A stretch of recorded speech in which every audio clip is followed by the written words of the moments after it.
Welcome to another episode of Seeing Them Live, a podcast featuring memorable concert stories from live music fans. Everyone has a concert story, and hopefully, one day, we'll hear yours. But yeah, that was something. You were seeing a band just in their zenith, in that moment, seeing that. And that was something that just became legendary in terms of, wow, you were at that show. And then by the time I got back, I was able to catch the 11 o'clock news, and all they were talking about was a concert in Boston was shut down prematurely. Our guest today is Eric Green. Eric is an award-winning writer, director, and producer of documentary films, features, and shorts.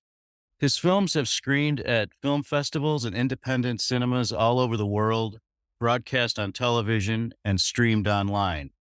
In addition to directing films, Eric has several screenplays he has written, including feature films and an original pilot that are currently in development. In 2022, his documentary, Life on the V, the story of V66, was added to the Rock and Roll Hall of Fame's library and archives. Eric, welcome to Seeing Them Live. Thank you so much, Charles. It's really great to be on your podcast today. Yeah, thanks for spending some time with us today. Your first concert you had mentioned was Debbie Gibson, and you were 12 years old and your mom took you. And I just want to point out a recurring theme in a lot of these episodes is the mom, myself included, brings their kid to their first concert. So, shout out to all the concert moms out there. So yeah, if you just want to go through that, I wasn't sure if that was part of her Out of the Blue tour still or what. Yeah. It was. So, yeah, I mean, I was grew up a music geek early on, listened to, kind of introduced to music through my older sister and the music she was listening to. And then at the same exact time I was learning about music, that was exactly the moment that music videos were becoming a phenomenon. So, yeah, I was, really into, everything, America's Top 40, the countdown, all those sort of things. So, so 1988, I guess I was 12 years old. I was a fan of Debbie Gibson and her music, and the Out of the Blue tour came to the Worcester Centrum, and I really wanted to go, and my mom took me, and it's funny because I'm not a music elitist or snob or anything like that, but based on the vast array of my music interests since then, Debbie Gibson being my first concert seems like something I'm almost kind of sheepish about. Instead of saying, I don't know, a better example, but it's Debbie Gibson was my first concert. So yeah, so that was the first one. My mom took me, and I'd never, had that, experience. I mean, I'd been to plays and things like that, but the idea of going to a venue and, going in, sitting in your seats, and then seeing your favorite artist on stage performing these songs, maybe even performing some covers and things like that. And, hearing it live on stage, that was something that was brand new to me.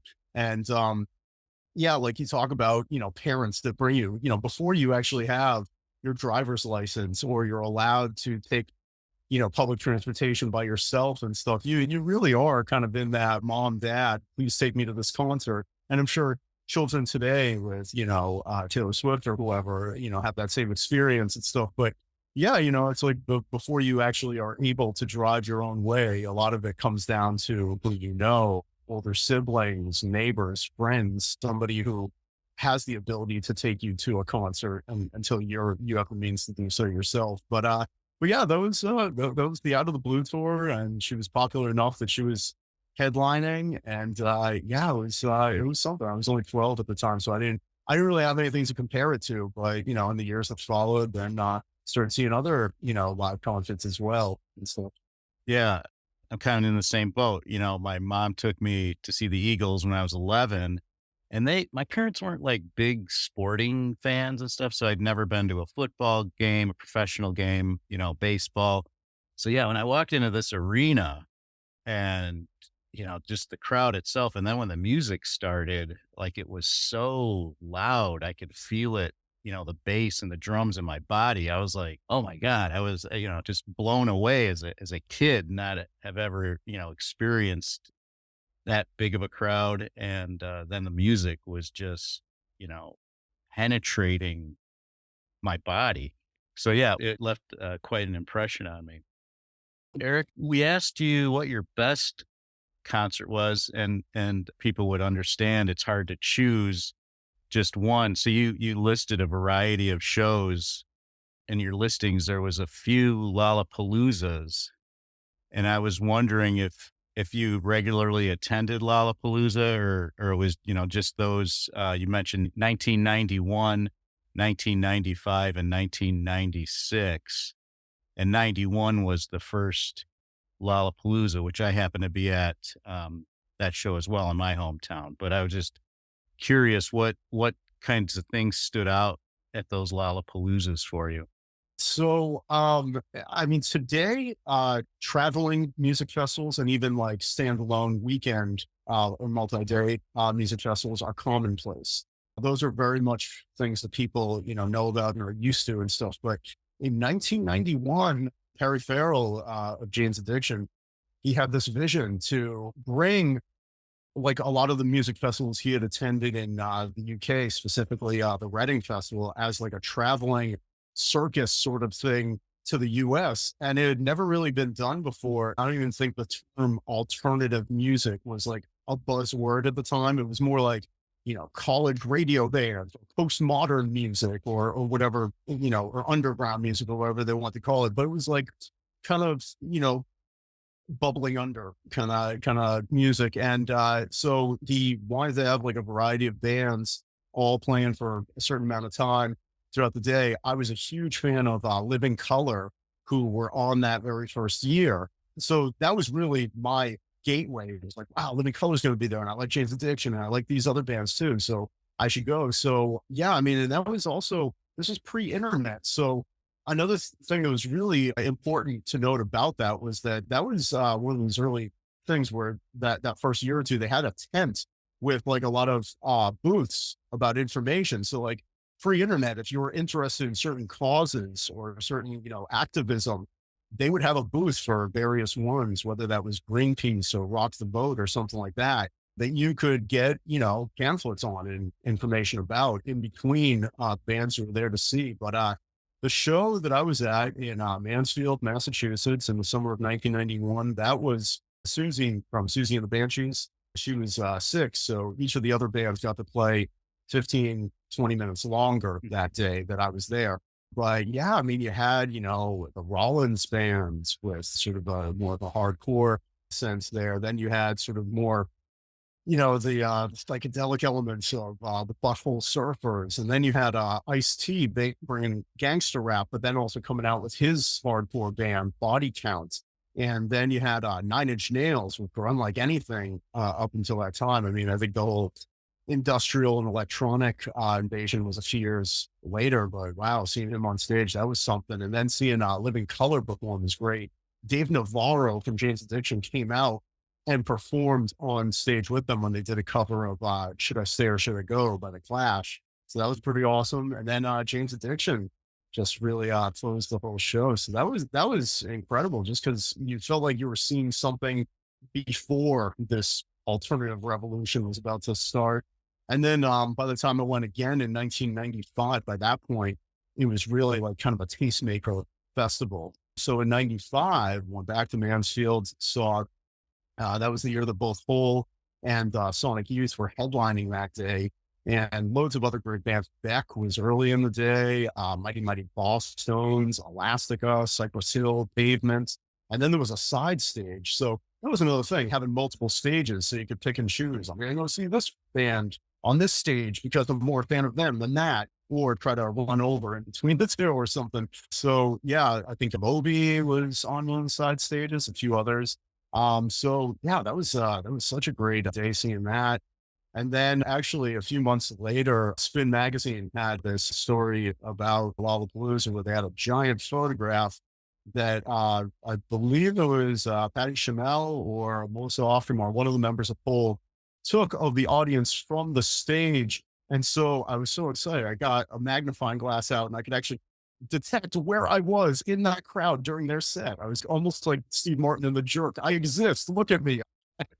So So that was cool. And then in 1996, by that point, the only New England date was up in Vermont. I think it was like an old horse racetrack or something like that. We had to drive really far, go up there. But that was the year they really tried to mix up multiple stages. They had Soundgarden was really the highlight of that day for me. Looking back, that was incredible. The Ramones were there, and I didn't know it at the time, but that ended up being their final tour. So that was really special. Metallica was the headliners, and that got some blowback. The alternative music elitists were like, "Whoa, Metallica playing here," and then the metal elitists were like, "Whoa, playing Lollapalooza." But hey, I thought it was cool. I thought, I thought they were good. Maybe, maybe today, years later, they played the Chicago one-off annual festival, and it went over fine. But I think maybe at the time, they were just ahead of their time in that respect. But yeah, and then there was other, there's one of the five stages had a then unknown Ben Folds 5. Ruby was there, and she was even signing autographs. There was Rancid, there was Screaming Trees, a whole bunch of great bands there. So yeah, that was really by that point, by 96, you also had a lot of other traveling music festivals. You had Horde, you had Bands Warped, you had the Lilith there, all those music festivals that were, kind of catering to specific genres and whatnot. So yeah, then I guess I think Lollapalooza hung around another year or so, and then they took a hiatus before trying to come back and then coming back as a standalone weekend festival. But yeah, I always remember those three shows I went to, Lollapalooza in the 90s as being really special. Yeah, and you bring up a couple of good points, Eric. Yeah, I was just reading recently. I think I was on a Wikipedia Jane's Addiction page, and Perry Farrell. They were. It was described as him being the godfather of alternative music, and I thought, huh, I never heard that before. But like to your point, it was kind of a new thing, and then just the idea as a fan of wrapping your head around this, like, wait a minute, there's going to be a bunch of bands and there's going to be these stages. And, now it's such commonplace, but at the time it was like, what are they going to do this? Yeah, it was very unusual at the time, as you said. I mean, it's interesting because I went to Boston Calling, not this past year, but last year in 2023. And now you go to a festival and it's just like, oh, the food court where there's multiple restaurant vendors. Now you go to, Bose and Toyota have a booth. Dunkin' Donuts has a selfie state, like all these things where it's like, oh yeah, there's also a concert happening, by the way. It's like, but there's multiple stages. And I mean, it's very much a kind of go big or go home big thing now where they have multiple stages, multiple headliners, multiple, even I think they had a Ferris wheel there, like rides even. So like now it's just like such a different thing. Whereas I think it was just like a blank canvas in the early 90s. Hey, let's try this. Cool. Let's do it. This weekend, I am going to Lollapalooza on Saturday here in Chicago, and my wife's a big Killers fan. So we're going to go check that out. But there are some other bands I want to check out. And yeah, hadn't been there for a while, actually. It's usually this time of year. It's usually like the hottest day of the summer. I'll expect a full report on your next podcast about that. And then, Eric, there are a few more that you'd mentioned. Let's see, like Green Day in 1994 Yeah. as a show that stood out for you. So Green Day, they had really become, the big buzz artist in 1994 when Dookie came out, and they were really kind of bringing that style of punk to the masses. And then, really just catching on. They had just played a month earlier at the Woodstock 94 festival. And so they were doing a free concert at the Hat Shell for WFNX, the alternative rock station here in Boston at the time. And yeah, so my friend and I went. The Hat Shell it's on the Esplanade. It's this outdoor venue right by the Charles River here in Boston. So basically, we just took the T train over and then walked over from there, and literally, everybody was there. Everybody in my age group was at this show. So we show up. Apparently they only played for like 20 to 25 minutes before they got shut down because of all the mosh pits and people vandalizing certain areas. I didn't even see a lot of that. Just me and my friend went, and we were just, I wouldn't say back, but towards the middle back of the audience, and just not even trying to be in a mosh pit, but you kind of found yourself moving with the motion of the crowd there. But yeah, that was something. You were seeing a band just in their zenith, in that moment, seeing that. And that was something that just became legendary in terms of, wow, you were at that show. And then by the time I got back, I was able to catch the 11 o'clock news, and all they were talking about was a concert in Boston was shut down prematurely. So yeah, they did that. And that was pretty incredible. And then in the years, the following year, there was so much blowback about free concerts. But then, 2 years later, they got the second chance, and they were just like kind of having that precursor of, please be on your best behavior so we can continue to do this sort of thing. And, live free events started to come back a few years later. But I saw Green Day again, maybe 2017.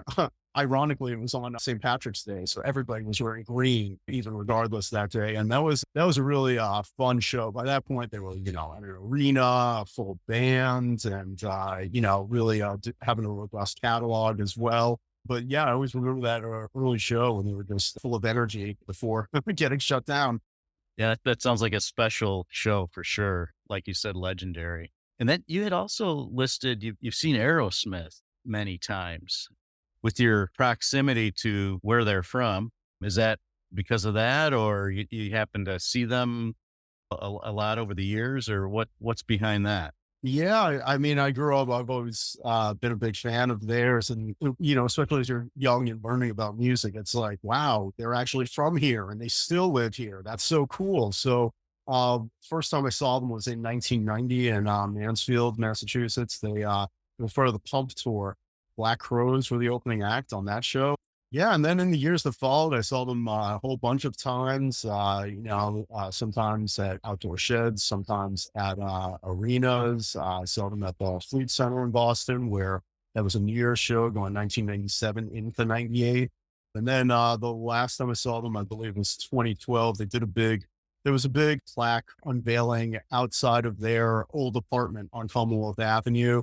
And they had a big event. Bob Kraft was there. The Patriots cheerleaders were there. And the band came out to accept the plaque. It was a big free event. They shut down the city street on Commonwealth Avenue, that section. And they played for a good 45 minutes, just playing mostly early stuff. But they've always been, just great performers and great students of the blues, especially the early stuff and everything. And I mean, sometimes it had to do with proximity. I mean, when I lived in New York for many years, I did see them at Madison Square Garden as well when they co-headlined with Kiss. Yeah. Two icons of the '70s, still doing great and on one tour. That was pretty fun. So yeah, I've seen them multiple times. So they're always great. I do wonder if this is really their farewell tour they're about to embark on, or not. Yeah, like the Rolling Stones, right? They've been back a few times, I think just recently, right? Yeah. You'd also listed you saw Ringo Starr in 2010 on his birthday, right? Yes. Yeah. So I'm a lifelong Beatles fanatic, and never, obviously they were before my time. I never got to see John Lennon, never got to see George Harrison. Yeah, 2010, Ringo Starr was going to do a concert on July 7th, 2010 at Radio City Music Hall in New York. And that happened to be his 70th birthday. So I decided, all right, I think I want to get tickets. So, what he does, he's been doing for many years now. The Ringo Starr is all-star band. So he has multiple members from other groups or, notable solo artists. And so he'll do, some of his hits, and then each of them can take the stage and sing some of their hits as well. So this happened to be his birthday, and, he did some of his hits. He did, Don't Come Easy. He did Photograph. He did, some of the Beatles ones that he sang about the Octopus's Garden. And then last song of the night was Little Help from My Friends, and a whole bunch of his friends came out. Yoko Ono was there, Brian Johnson of DC. All these people were there. And then afterwards he leaves, and we're expecting an encore, but it's total silence. The lights don't go up, and it's total silence. Nobody knows what to expect because this is his birthday, and there's going to be an encore, and we don't know. But then all of a sudden, Paul McCartney comes out on stage, and then Ringo comes out and joins him, and the two of them sang "Birthday" together. And I couldn't believe I was even witnessing this, let alone that it was happening. But that was absolutely incredible. That was a very, very special show. I had seen Paul McCartney the year before at Citi Field in New York, and that was significant because he was Beatles were the first artist to play Shea Stadium, and now with the new Met Stadium, Citi Field, he was coming in to be the very first concert there. So it felt really special that I got to see both of them. And then skip all the way ahead to 2022. I got to see Ringo and his all-star band at the Box Center here in Boston. And then less than a week later, I got to see Paul McCartney at Fenway Park. So again, it was like almost getting to see the two of them the way I did in 2010, but separate concerts altogether. Oh man, that sounds like a real treat to witness. It was, yeah, it must have been incredible. For your most surprising arc, it involved a little bit of nudity from the performer. Yeah, so cool. And a big fan of theirs, especially them in the 90s, I thought were fantastic. I had seen them at Lollapalooza in 95. So in 1998, when the album Celebrity Skin came out, they did a show in Boston. It was for the WBCN Christmas rave. It was them and Garbage for that particular night at the Orpheum Theater. And, Courtney Love had a reputation at the time of getting the scuffles with, the audience or things like that. So anyways, so we're there at the show and she's getting into, some back and forth with this one audience member way up in the balcony. And, then it culminated with her just pulling down her top and exposing her breasts right there on stage. So, yeah, the audience was just very surprised by that moment. And this was before the era of, cell phones or, people, instant reports of, hey, won't believe what I just saw on Twitter or anything like that. So, I mean, there have been rumors of such things happening at other shows, but, I wasn't expecting that. But it was a great show, musically, of course. Yeah, that was the Celebrity Skin tour. Yes. Yeah. Insert joke there. Yeah, right, exactly. I love that album. It's great. And then under your most disappointing, and we changed that here to not disappointing as in bad, but a Primus show in 2015, maybe their solos got a little out of hand, you were saying perhaps. Yeah. So I went to a concert in 2015. It was Primus with Dinosaur Jr. and Ghost of the Saber-Toothed Tiger. And I had seen Primus before a few years earlier. I saw them at the WBCN River Rave, and they were good. They're good musicians, obviously. They have some great, sort of whatever you call it, funky metal kind of songs and stuff. And Les Claypool is clearly front and center, having the bass be the driving part of their music. And so I was at the show and I thought Ghost of the Saber-Toothed Tiger, I thought was absolutely incredible. They blew everyone away. And I kind of wish they had played a little longer, but then yeah, Dinosaur Jr., who are always good. I want to just state for the record, I think they are great musicians. Their musicianship is good. And they did have some good tunes in there that night, but I think at a certain point, it just felt like, hey, look at me. I can do a bass solo for 25 minutes. And, it's like, I kind of was hoping for something more of that. But the interesting thing about that particular tour is that Les Claypool of Primus and then Sean Lennon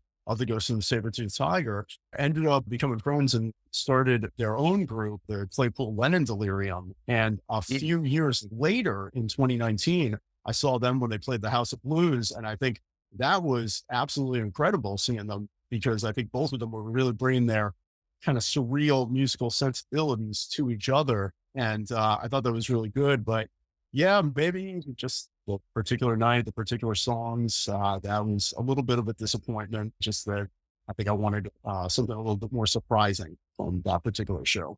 Yeah, no, when you brought that up, I thought, yeah, back in the day, you used to see a lot of solos, guitar solos and a drum solo and a bass, and I was trying to think the last time I'd seen a band do that. And I don't know, I couldn't think of anything recently where I've seen somebody, kind of go off like that, the traditional every member takes their turn and Yeah, I think the era of like the virtuoso, Eddie Van Halen playing his right, solo, or right. John Bonham doing his big solo.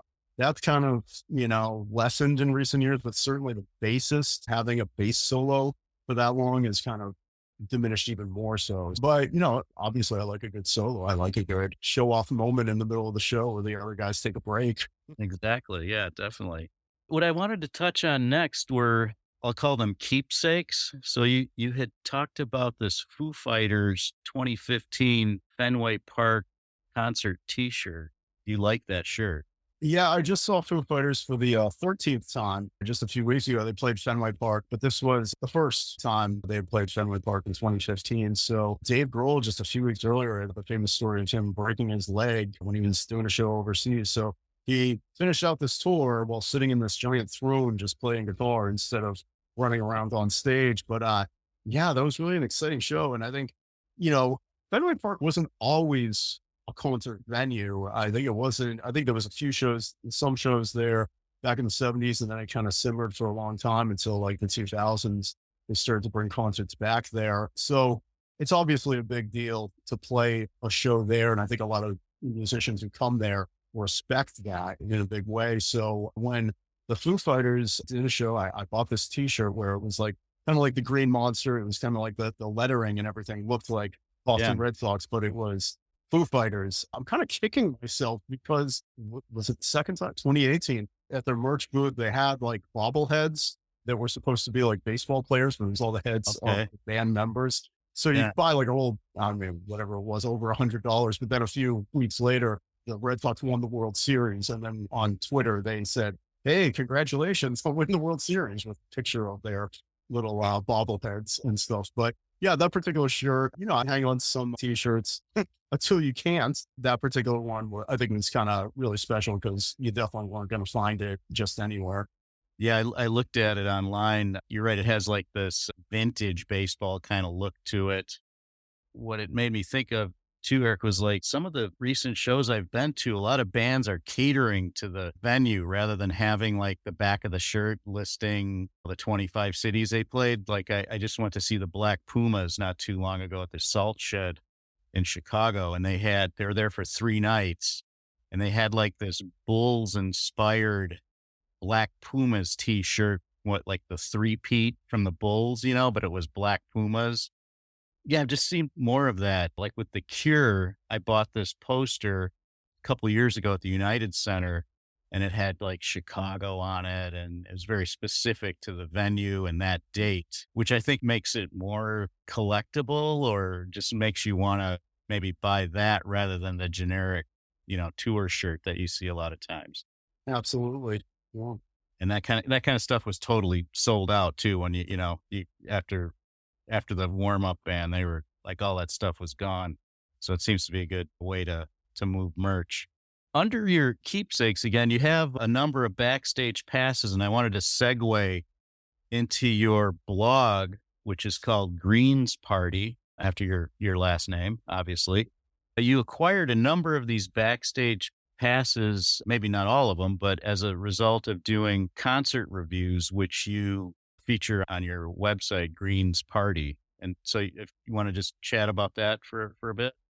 Yeah. So I started a pop culture blog sometime around 2013, and I kind of just wanted to have a place for all of my thoughts on pop culture as a whole, instead of talking my wife's ear off all the time, but having an actual platform where I could share my thoughts and put it out there. And I started just as me, riffing on certain things. And then before I knew it, I started, reaching out to publicists, seeing if I could cover and do a concert review of certain shows that were coming to town. And, I think it started small and then slowly built from there. I've gotten to cover, loads of shows that, I wouldn't even thought were possible. But a lot of times, sometimes I've gotten to go backstage. I got, when the Melvins were in town, I got to interview Dale Prover before the show. That was really exciting. Last year, X was in town at the Wilbur Theater, and I wasn't even expecting this, but, with my ticket, they said, "Oh, backstage." And then one of the ushers said, "Hey, after the show, I'll bring you over to backstage area." And it was, afterwards, then the band came out and just, just did a very brief, chat with everybody and stuff. And that was a lot of fun. And sometimes a lot of these passes sometimes are more like photo passes, like they give you the permission to take photos for the first 3 songs. Right. It's always the first 3 songs before they're drenched in sweat at the end of the show and that kind of thing. But yeah, I've gotten to that and gotten to, cover, a lot of the musicians and album reviews, talk to musicians I find interesting and stuff. It's very cool. I think a lot of music journalism, is the old school is, oh, you have to be objective. You have to just state the facts and then support your stance. And I think I'm more giving you my perspective on things. So I'm giving you my history of my interest in this, if I've seen them before, when I got interested in them, if I'm an expert versus someone who's, flown all over the country to go see them and those sort of things. I'm giving you the context and then my thoughts on the show itself and, maybe some photos and things of that nature. Yeah, it's been a lot of fun. Again, I've gotten to do things I never even thought. That Ringo Starr show at the Box Center in 2022. I got to be in the photo pit for that. Pearl Jam when they played at Fenway Park in 2018. I got a media pass for that as well. So again, certain things I never thought were even possible, but sometimes, you just gotta try to put your writing out there. And what I really liked about your reviews, which I read quite a number of them on your website, was your honesty. I love that. Like you're saying, well, I used to like these guys and then I kind of took a break and now they're back in town and I wanted to check them out. Or, yeah, I'm not an expert on these guys, but this was my take on it because sometimes, I read reviews of concerts and music and stuff. And I just feel like the writer sometimes gets into the weeds with the language, the complexity of some of those terms they're talking about. Yours was just like right now having a conversation. It was like Yeah. you're describing what you saw and what they played and overall impression, which I thought was really cool. I really enjoyed that approach. Oh, thank you. And then, Eric, reading your bio was like, at the beginning, I read that short bio, but I encourage people to check out your website because you've done like a lot of stuff. And I did not do it justice at the intro there, but you have, I guess, would you call it a film company or production company called Cruising in the Van Productions? Yeah, that is my film production company. And so in addition to all my, interests in blog and reviews, I'm a filmmaker as well. So I've done narrative and documentary, but most notable for your audience is my feature length documentary, Life on the V, the story of V66.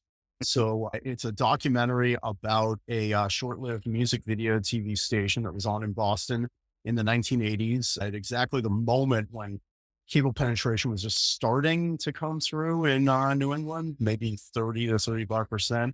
It was a free over-the-air TV station that was playing music videos just like MTV was, but they were local and live. And good 20 plus years after the channel ended in 1986, I just started reaching out to former employees, musicians that were popular on the channel, and started crowdsourcing for fans to send in old videos, old VHS they had just in their basement and stuff.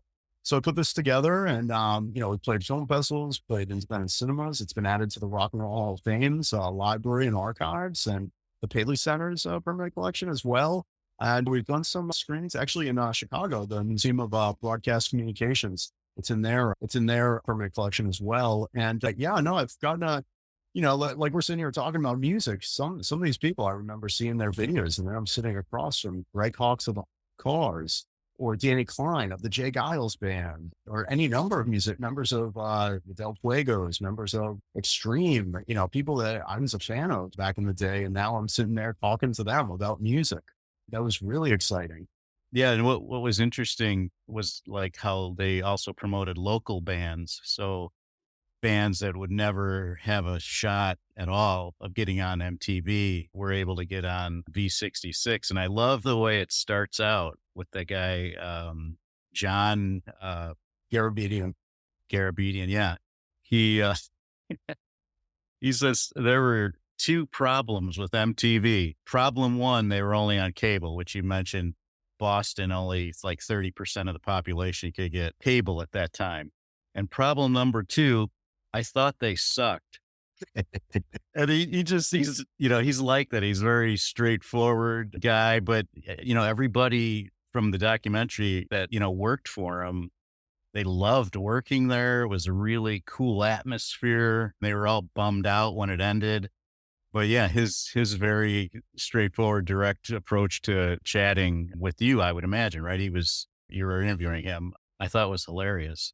Yeah, thank you so much. And please, fans, check out Life on the V, the story of V66. The website's lifeonthev.com, and it's available for streaming on a number of services, including Amazon Prime Video, Google Play, Night Flight Plus, Hoopla if you have a library card, and Pandora as well. Voodoo, or sorry, Fandango at home, as it's called now. So yeah, please check it out. And yeah, we're also on social media at V66 Documentary as well.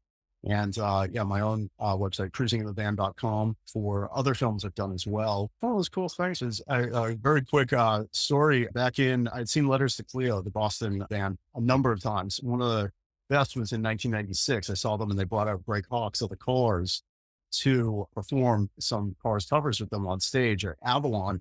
And I thought that was so cool. And then skip ahead way over a decade later, I got to interview Greg Hawkes for the V66 documentary. And I mentioned to him that just a few months earlier, I interviewed Kay Hanley and Greg McKenna of Letters to Cleo. And he said he had a great time. They had done a cover of Dangerous Type by the Cars that Greg performed on. He said he had a great time with them.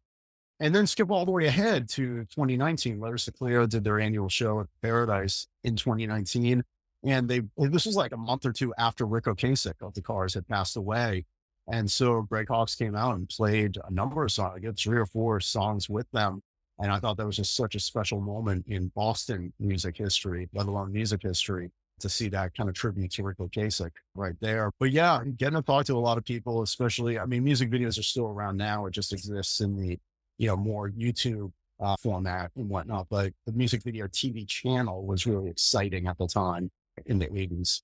It's definitely a cool story to check out. And, the arc of the story is very interesting, and where the station, one, how John had discovered it, that signal, like kind of a loophole sort of thing. And then where it all ended up in the end. It's about 90 minutes, and I recommend people check it out. Anything else, Eric?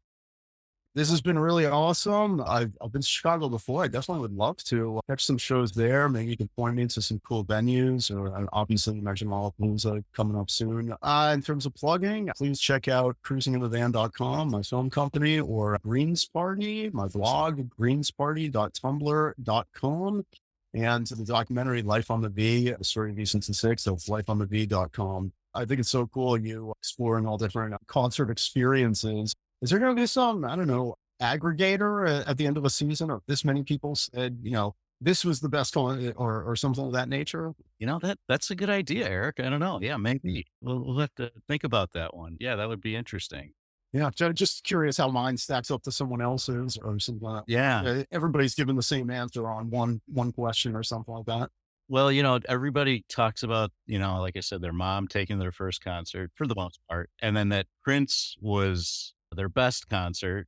But we have a guy coming up who was very, very disappointed with the Prince concert that he attended. So we're looking forward to hearing why that was.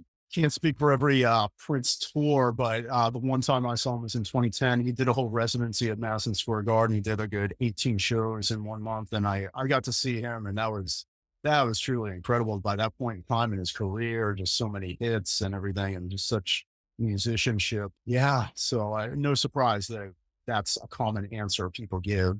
Yeah. So I was kind of surprised to hear his response, as that was one of his worst concerts. We'll have to hear more about that. Well, Eric, this has been great. I really appreciate you taking the time to chat with us, and we'll stay in touch and maybe go see some live music. Terrific. Let me know when you're in Boston. All right, I will. Thank you. Thanks so much, Charles. That's a wrap for our show.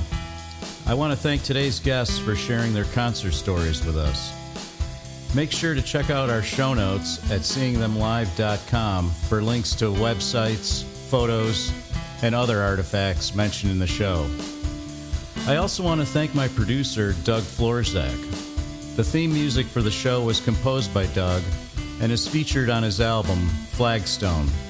If you have a concert story you'd like to share on our podcast, please visit our website and click on Become a Guest in the main menu.